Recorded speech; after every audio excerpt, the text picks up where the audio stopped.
Hello, YouTube. It is your boy GZTV back with another video. And yeah, this is a film I probably should have visited a while ago. I think I've seen this movie before. It's just I wanted to rewatch it for the channel and give you guys an honest review. I don't think this film's great. Okay, that's a hot take. Um, the second you watch one Nightmare on Elm Street, sorry about the background noise. The second you watch one Nightmare on Elm Street movie, the rest are just kind of like it's not a terrible movie, but it's not entertaining, really. I mean, you get the concept the first time. I mean, maybe I should have watched the original before the third one, but somebody told me, Cody Leach, shout out to you, told me that the third one was the best one, and I agree now that I watched this. I think so too. I think that's a great take. Just the concept of a bunch of kids coming together. They're dream warriors. They realize they have the same issue. And now the kids in this movie realize they have the same issue, but they don't unite in the way that the Dream Warriors did. I do like the concept of them like accusing Rod of like murdering,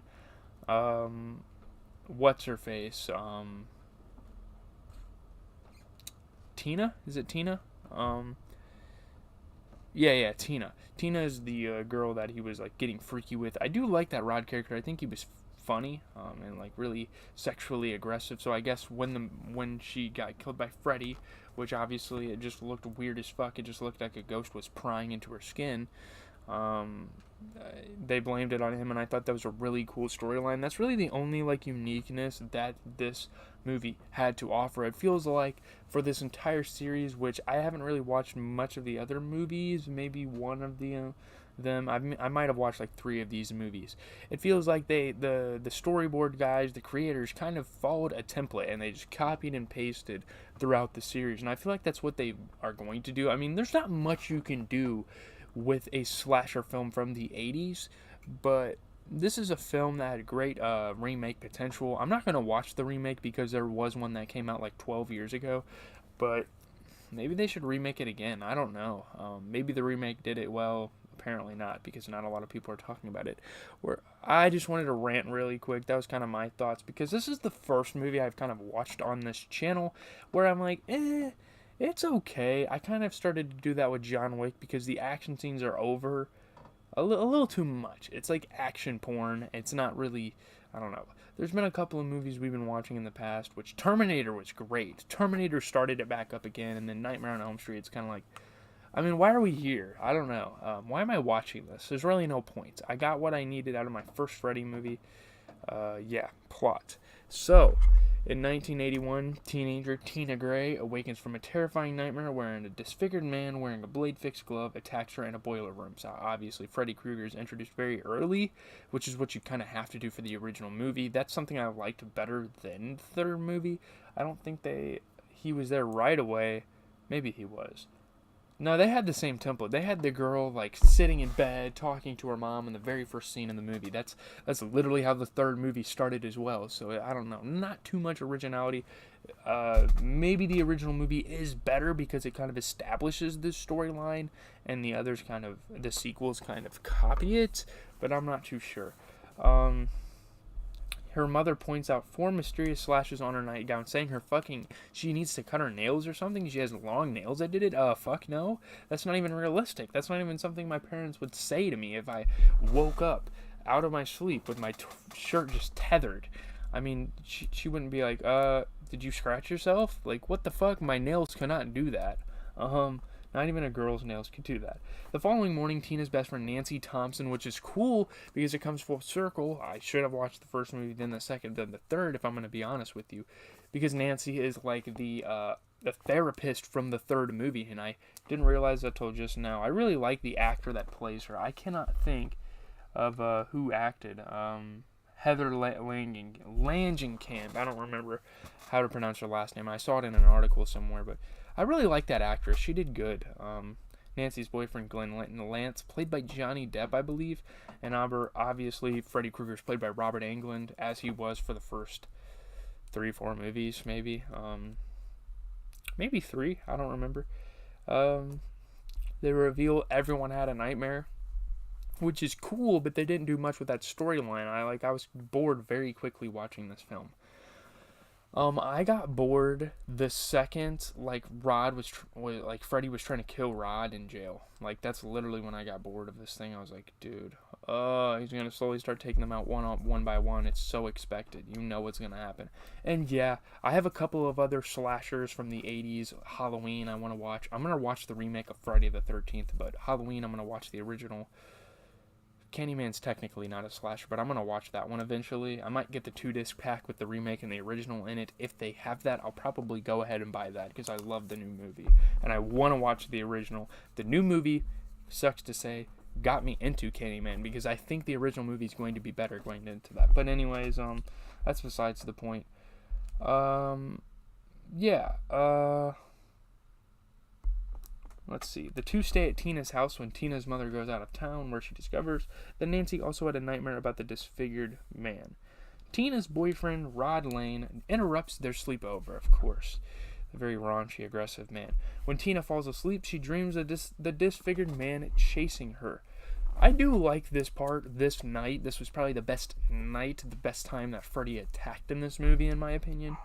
Sorry about the barking. Tina's boyfriend, Rod Lane, Rod is awakened by Tina's thrashing and seeing her dragged and fatally slashed by an unseen force, forcing him to flee as Nancy and Glenn awaken to find Tina bloodied and dead. I guess if he wouldn't have fled, they would have caught him, and if he would have fled, they would have caught him, so he was kind of in the deep waters there. Maybe he could have explained himself if he stayed at the scene. It was kind of horrifying. She was like mangling around in the covers, getting slashed to death. There was blood everywhere. It was fake, pretty fake looking blood. It wasn't really that realistic looking, but it was still probably one of the better kills of the movie, one of the better scenes of the movie. I do kind of like when we'll get to it, but Nancy like gets chased by Freddy. I do like that. Those scenes, those are pretty great. The next day, Nancy's policeman father, Don Thompson, arrests Rod despite his pleas of innocence. We all know he's innocent. At school, Nancy falls asleep in class and dreams that the man chases her to the boiler room where she is concerned.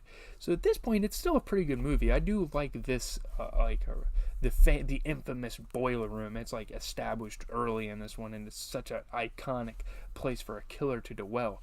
You know, Jason obviously died at like the lake, the camp, so I guess you could say that's his place. But Michael Myers is like a free roam slasher, so it's really interesting to see a killer that like actually has a home and actually has like a iconic location, like a lair. Jigsaw kind of has one as well. That's another horror icon I could think of. Pennywise kind of has one, like down in the sewers and shit. But yeah, That's something I will give to Freddy. I think Michael Myers is the better slasher of like the big three, and honestly one of the better horror villains of all time. I love Michael Myers. I love his look and everything, but Freddy Krueger has a couple of things that the other guys don't, and if he didn't, obviously I wouldn't be watching this movie. Let's see. She then deliberately burns her arm on a pipe to wake her up, which was kind of badass and cool. The burn startles her awake in class, and she notices a burn mark on her arm. So some things that happen in her dreams, like she's affected by, which is a crazy it's really crazy. Like it's like a social awareness kind of for dreams. I mean, you can say that about the film. Nancy visits Rod at the police station, who describes Tina's death along with his own recent nightmares about the same man stalking her in her dreams, making Nancy believe that the man killed Tina.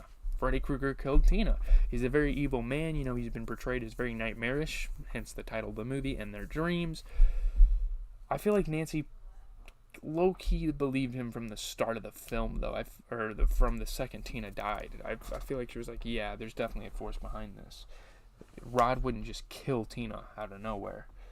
At home, Nancy falls asleep in the bathtub, is nearly drowned by the man. This is a good scene, too. And I will warn you, there is a boob that pops up in this scene. So, yeah.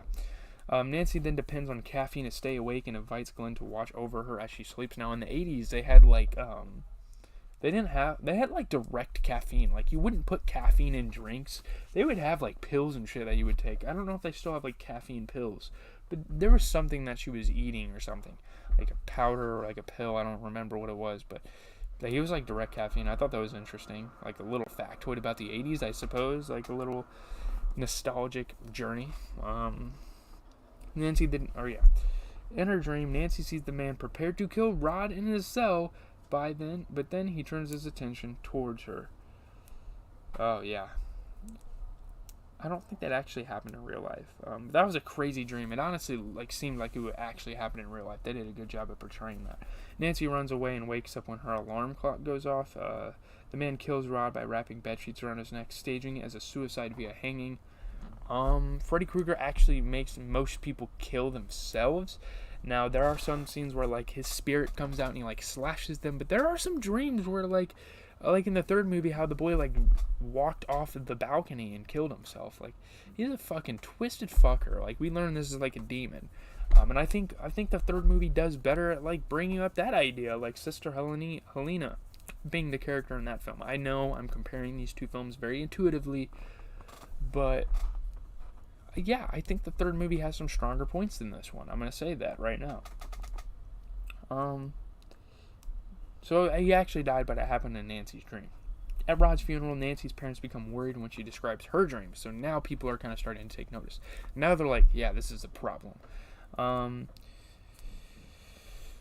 Her mother, Marge, takes her to a sleep disorders clinic where, the kids in the third movie were taken as well. In a dream, Nancy grabs the man's fedora with the name Freddy Krueger written in it and pulls it in the real world. This was a pretty iconic scene. She kind of proves that Freddy Krueger's a real thing. He's not just some phenomena moving around. After barricading the house, Marge explains that Krueger was an insane child murderer who killed 20 children but was released on a technicality and then burned alive by the victims' parents living on their street seeking vigilante justice. So he's attacked streets one-on-one, we kind of learn in this movie. His backstory, that's good. I mean, obviously in an original film, you want to know the backstory of the killer. His, spirit's still alive, and he's, haunting kids' dreams. It's kind of cliche, kind of corny, but it still works for its time. And we are at, we're not even at the mid-'80s. This is, an early 80s movie. So yeah, the child murderer, he's kind of seen as a child molester, pervert type thing. Nancy realizes that Krueger, now a vengeful ghost, is killing her and her friends out of revenge and to satiate his psychopathic needs. So we kind of learn his motives. Nancy tries to call Glenn to warn him, but his father prevents her from speaking to him. So this is kind of the part of the film, I learned his origin story. I was like, okay, you could end the movie here. I don't even need to know what happened. I don't even need to watch what happens because I know what's going to happen. Glenn falls asleep and is killed by Krueger, so obviously Glenn gets taken out. Johnny Depp's one of his first movies. Now alone, Nancy puts Marge to sleep and asks Don, who is across the street investigating Glenn's death, to break into the house in 20 minutes. Nancy rigs booby traps around the house and grabs Krueger out of the dream and into the real world. I mean, that's cool. It sounds cool. I don't know. The booby traps affect Krueger enough that Nancy can light him on fire and lock him in the basement. Nancy rushes to the door for help. The policemen arrive to find that Krueger has escaped from the basement. Nancy and Don go upstairs to find a burning Krueger smothering Marge in her bedroom, which that would have been a cool thing to watch, but again, I just wasn't interested enough. After Don extinguishes the fire, Krueger and Marge vanish into the bed. When Don leaves the room, Krueger rises from the bed behind Nancy. Realizing that Krueger is powered by his victim's fear, she calmly turns her back to him. Krueger evaporates when he attempts to lunge at her, so she's afraid of his... I mean, there's a lot of, I really like how movie creators, take advantage of this concept of, a monster that takes advantage of other people's fears. I think that was really cool. I like the concept of Freddy Krueger. Whatever you're fearful about, you're probably going to kill yourself over. Yeah. And then she looks away from Don like he's an abusive husband. That's another, social commentary that happened in the 80s. So that's why this movie is so, renowned as, a great movie. But again, if I didn't watch the third one, I probably would have thought this movie was fantastic. Let's be honest. Nancy steps outside into a bright and foggy morning where all her friends and her mother are still alive. Nancy gets into Glenn's convertible to go to school, and when the top suddenly comes down and locks them in as the car drives uncontrollably down the street. Now, I watched this scene. This was a badass way to end the movie. The movie ending was pretty cool. The three girls in white dresses playing jump rope are heard chanting Krueger's nursery rhyme as Marge is grabbed by Krueger through the front door window. Now, when I first saw this, having been confused about the third act, I was like, is Marge like related to Kruger? It kind of looked weird. Like she was looking suspiciously like evil. I don't know. It was weird.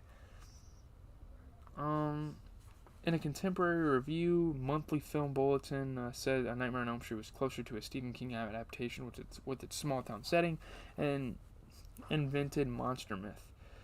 The film found Craven emerging from his recent career slump with Swamp Thing, The Hills Have Eyes Part 2, Invitation to Hell, with a fine, perhaps definitive boogeyman to back him up. The film was a superior example of an overworked genre. The Washington Post liked the film. For such a low-budget movie, Nightmare on Elm Street is extraordinarily polished. I guess you do have to take the budget into account. The script is consistently witty. The camera work by cinematographer Jacques Haitkin is crisp and expressive. The genre has built-in limitations, but Craven faces the challenge admirably. A Nightmare on Elm Street is halfway between an exploitation flick and classic surrealism. Freddy Krueger, the most chilling figure in the genre since The Shape, made his debut in Halloween. I still like Michael Myers better. Like his the less emotion a killer shows, the more terrifying they are. Yeah, you want that evil villain, you want that guy to like, you want the cackles, you want all of that, but the no personalities of like Jason and Michael Myers really makes them better horror villains. I don't know.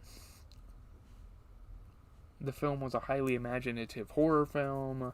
The special effects were good, pretty cool for its time. The film fails to tie up his thematic thread satisfyingly at the conclusion. I guess so, yeah. I also don't really think it's that amazing, but like Nancy's family scenes, the movie's worst scenes involve Nancy and her alcoholic mother. The character development, the impression that about 200 pages worth of characterization has been compressed into cliche details like boozy Renee Blackley demonstrating her renewed self-respect by throwing away a half-full bottle. The nightmares in the film work against itself. While the kissing telephone and bottomless bathtub are disorienting in the David Cronenberg spirit, they get in the way of the relentless pursuing monster aspect that Carpenter managed just so well. Yeah. The film's ability, though, to rupture the boundaries between the imaginary and real was great. It toys with audience perceptions. The overriding theme as a social context was the struggles of adolescence in American society, I guess, with like the dreams and like kind of having PTSD from things they experience. Rotten Tomatoes, 95% approval rating, 7.7 out of 10. Wes Craven's intelligent premise, combined with the horrifying visual appearance of Freddy Krueger, still causes nightmares to this day. That's cap. It hasn't aged that well. In terms of the horror factor, I'm not left with nightmares. I don't think it's that scary. One of the best of 1984 on filmsite.org. Independent Film Television Alliance in 2010 selected the film as one of the 30 most significant independent films of the past 30 years. Number 17 on Bravo's 100 Scariest Movie Moments. Okay. Yeah, there might have been some scary moments, but I wasn't that freaked out. I was more scared by a Jordan Peele movie than this, dude. I'm serious. Empire ranked this movie 162nd on their list of the 500 greatest movies of all time. That's a pretty good placement. New York Times, one of the best 1,000 movies ever made. For fuck's sake. Maybe I should go look at those lists and give my review since I've really been getting into film. This is a 20-minute review. It's not that I don't like this. It's not because I like this movie that this review is so long. It's just that it's such an iconic movie that I wanted to talk about it for a good length of time. We still have The Boys and Breaking Bad. Then I'm going to take a TV break. It's kind of exhausting getting these videos out, but man, we're going to keep chugging along. On stream tonight, on Twitch, make sure you watch. We're going to be listening to a lot of new music and some greatest hits from Eminem, kind of reliving his stuff. That'll be a lot of fun. Probably start stream at 10, maybe play some video games, maybe do some video, watch some videos. But yeah, Jeezy TV live on Twitch, all lowercase. Gotta keep telling you guys this. Leave a like, comment, subscribe. As always, it has been Jeezy TV, giving you guys the best TV shows and movie reviews, music reviews, all media, all pop culture, all in one place, and I'm starting to delve into new movies as the days go. So please give me some recommendations. I'm not sure what I'm going to watch tonight, but I'm going to watch a movie and an episode of